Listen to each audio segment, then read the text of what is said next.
Tonight, a community left in shock after a deadly shooting outside of an East Point funeral home.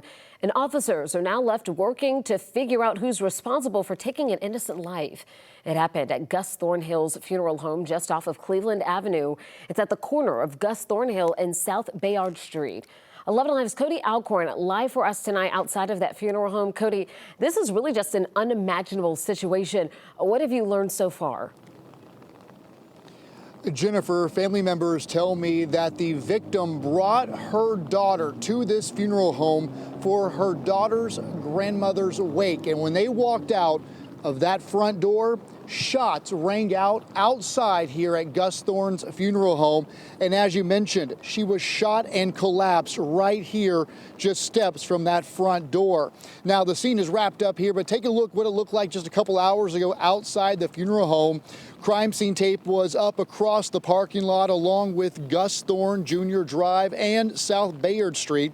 Now, I spoke to a couple neighbors. They say there had been quite a few people here showing up today for this wake.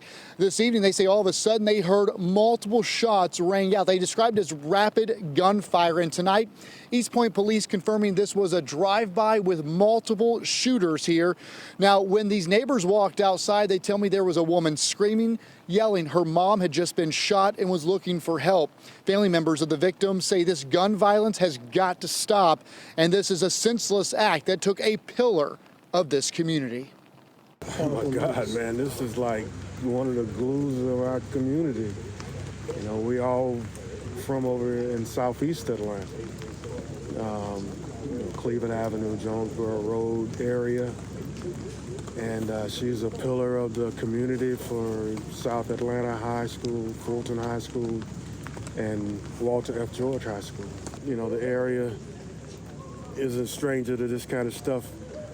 And for some reason, we're always shocked when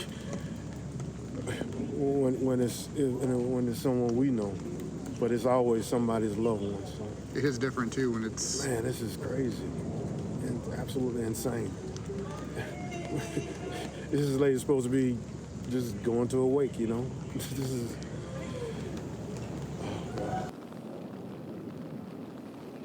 Just absolutely senseless. This should not have happened here in East Point tonight. Again, the East Point police saying some random individuals pulled up here, opened fire at this funeral home, and this 55-year-old woman just bringing her daughter to her grandmother's wake was an innocent victim of gun violence, another victim in this city of just senseless gun violence. We're told that a news conference expected here tomorrow by some former city leaders to address gun violence here in this neighborhood.